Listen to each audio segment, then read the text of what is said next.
I will not mince words, and I think it's well documented that for a time LTO was ranked as one of the most corrupt agencies in government. I'm sure there is still corruption within the agency.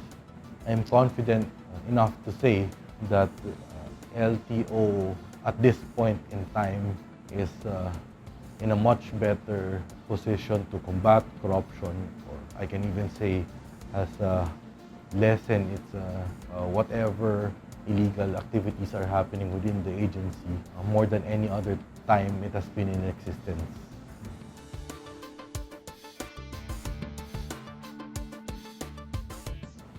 Essentially, disinformation.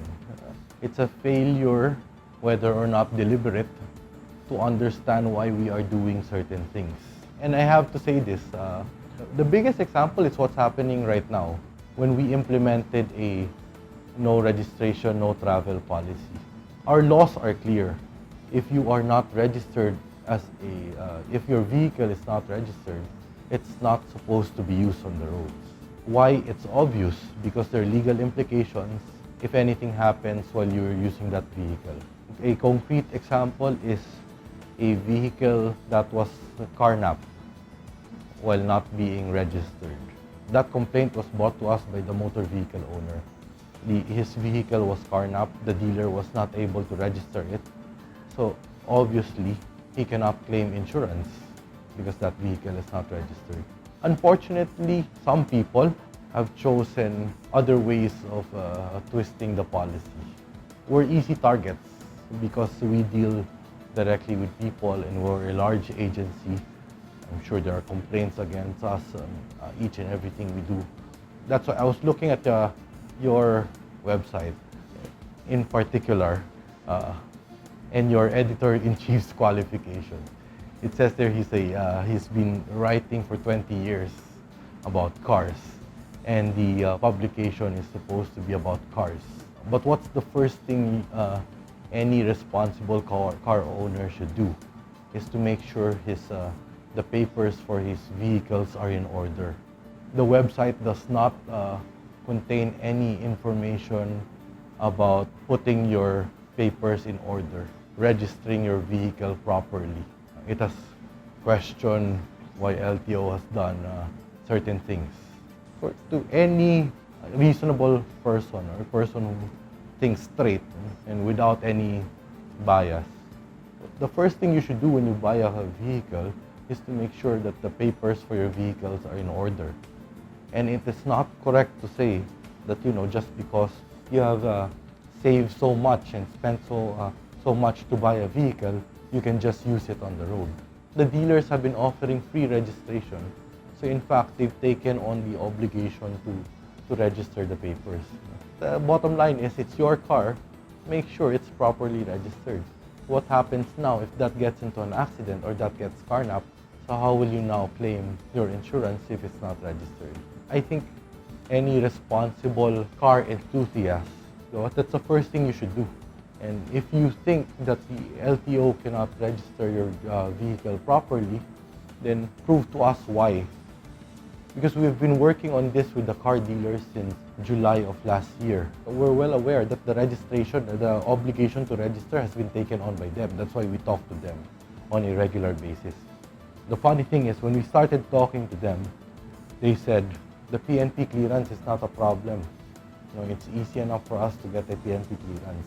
The problem is the LTO process. It takes months. Now we have reduced the process, but the dealers have not been able to adjust. And this time, if you talk to them, they will say that it takes time for them to get the PNP clearance. If you have time, we can walk through the entire LTO registration process, and you can tell us in which areas we need to improve on, and we can explain to you what we have done so far. But if you have suggestions on improving the process, we're very open to taking on suggestions.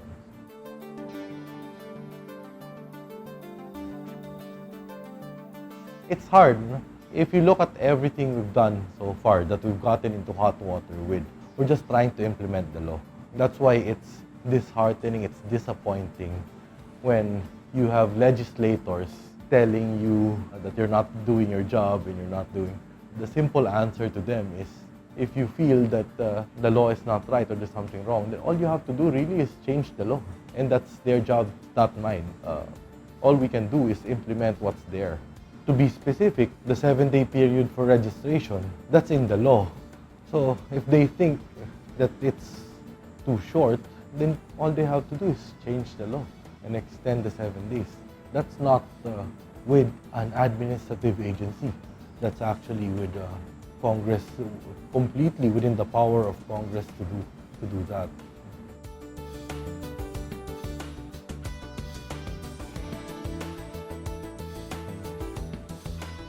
I don't know how to answer that. I guess the first question would be, how exactly do you define progressive, and what does he mean when he says the LTO was the most progressive?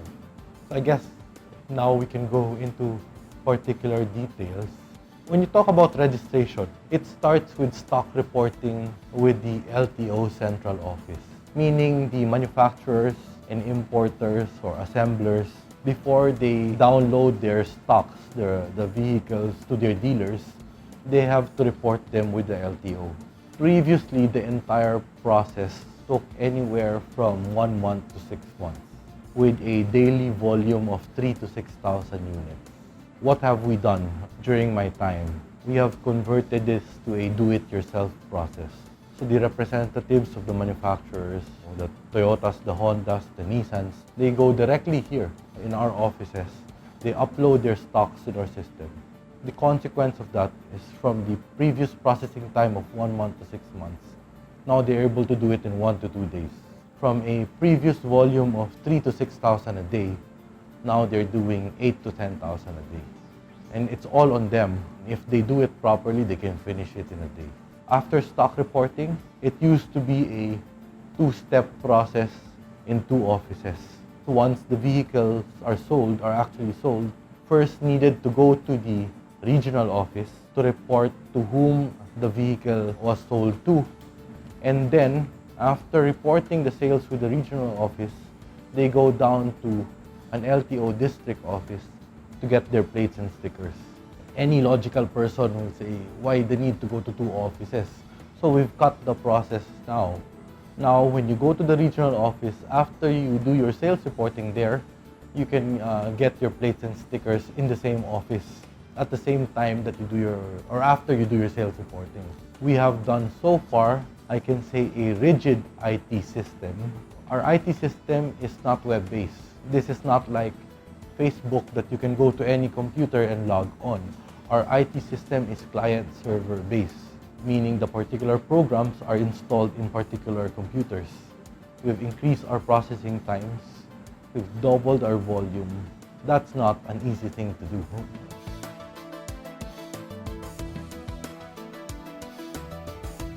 For me, fixing exists because the processes are slow and we are not efficient.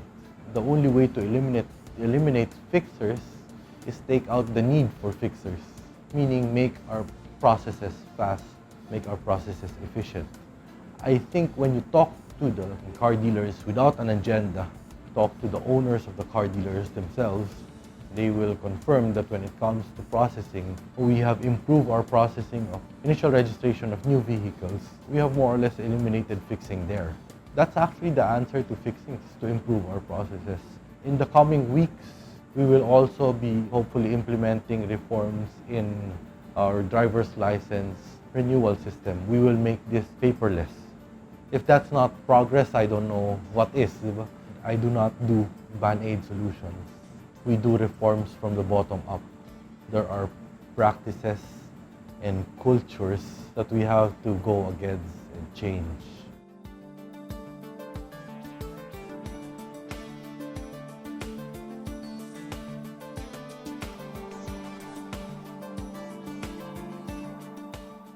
Actually, we have satellite offices in malls, but we do not have enough.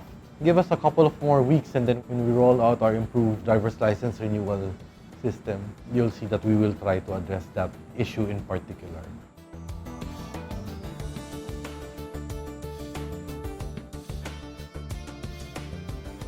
One of my biggest frustrations is that individual cases that get to me are addressed accordingly. If you just come to us and ask us what your problem is, we can point you in the right direction and we can tell you what's going on. I'm very confident in saying that when it comes to registering your new vehicle, if you want to do it yourself, we're only asking for 4 documents.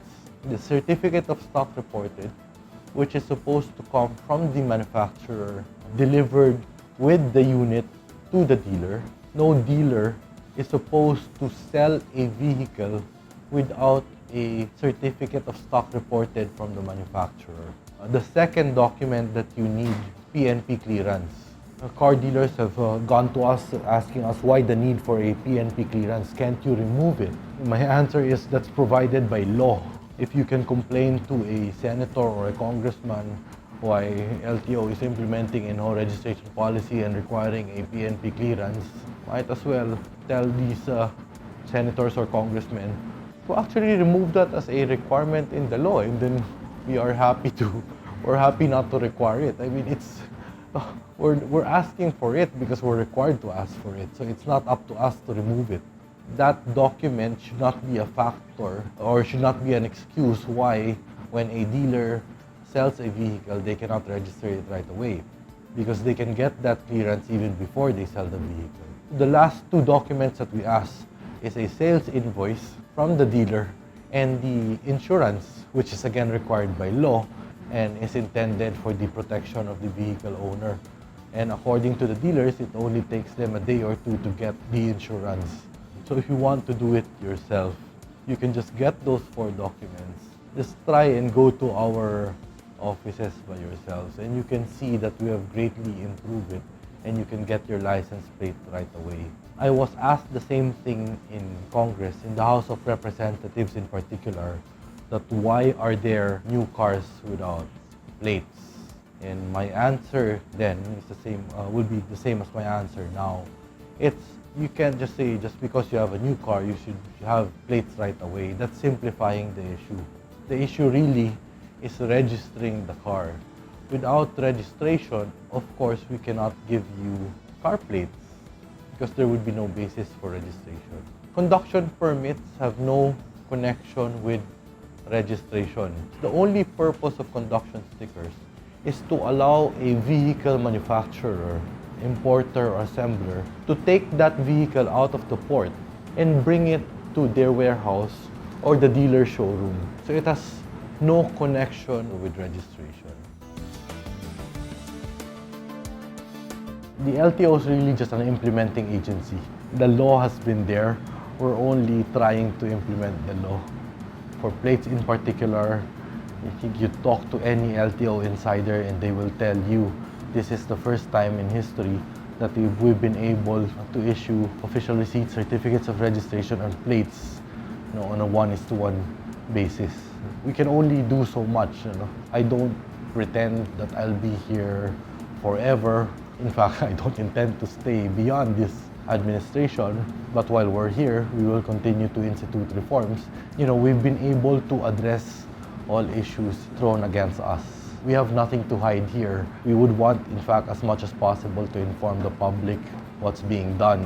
But we are a government agency. We're not an ad agency. We're not a social media site. So, we can only do so much when we try to disseminate what we're trying to do. We're trying to go against a century of culture and, you can say, bad culture and bad practices here.